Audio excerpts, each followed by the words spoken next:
আজ শুক্রবার 10ই মাঘ 2025 সালের 24শে জানুয়ারি। বৃষভ রাশি, বৃষভ লগ্ন, টরাস সাইনের জাতক জাতিকাদের দিনটি অভূতপূর্ব অতুলনীয় অতিবাহিত হবে।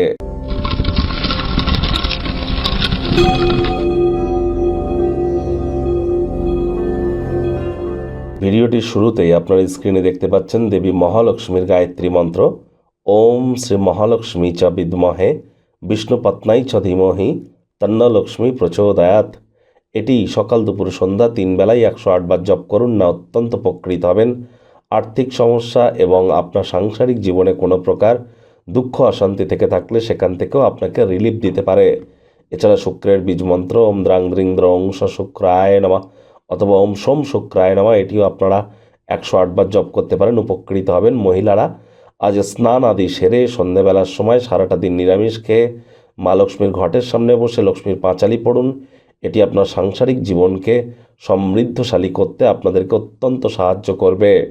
আজ আপনারা স্নানের জলে হাফ কাপ কাঁচা দুধ, আতর, ইত্তার বা গঙ্গা জল দিয়ে স্নান করতে পারেন। এটিও আপনাদের পোটেনশিয়ালকে আনলক করতে চলেছে। ভাগ্য মিটার আজ আপনাদের বলছে 8 আউট অফ 10। ভাগ্য আপনাদের অনুকূলেই থাকবে। কায়িক পরিশ্রম হলেও শরীর মনে সতেজতা এবং তরতাজাই আপনারা অনুভব করবেন। দীর্ঘদিনের পুরনো রোগশোক অসুস্থতা থেকে আজ মুক্তি পাওয়ার দিন, পরিত্রাণ পাওয়ার দিন। ধর্মীয় এবং আধ্যাত্মিক আগ্রহ অনুধাবনের জন্য দিনটি কিন্তু বেশ ভালো। অর্থগত ব্যাপারে আয় ইনকাম বাড়বে। নতুন উদ্যোগ পরিকল্পনার পাশাপাশি নতুন নির্মাণ কার্যের শুরুয়াত আজ করা যেতেই পারে। চাকরিজীবী যারা আছেন তাদের অফিসের পরিবেশ এক প্রকার বেশ। বস কলিগদের সাথে ভাব ভালোবাসা বাড়বে। কর্মে গতি অনুভব করবেন। নিজের মেধা, দক্ষতা, ট্যালেন্টের দৌলতে প্রশংসার পাত্রপাত্রীও আপনারা হতেই পারেন।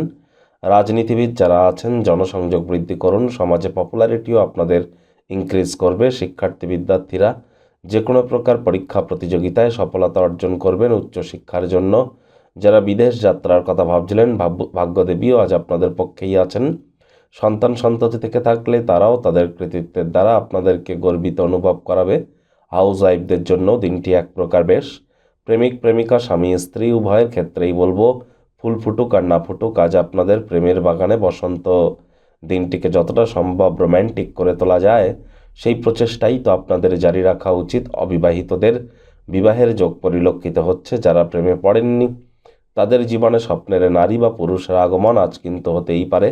একটু প্রচেষ্টা আপনাদেরকেও করতে হবে। শত্রুপক্ষ, বিরোধী পক্ষ আজ কিন্তু খুব একটি শক্তিশালী থাকছে না। পরিবার পরিজন, নিকটে স্থানীয় ব্যক্তিবর্গ, বন্ধু স্বজন কারোর উপরেই জোর করে নিজের মতামতকে জাহির করলেই কিন্তু ক্ষতি। ধর্মীয় এবং আধ্যাত্মিক আগ্রহ বা অবসরকালীন সময়ে মন্দির, মসজিদ, গুরুদ্বারা ভ্রমণ করুন।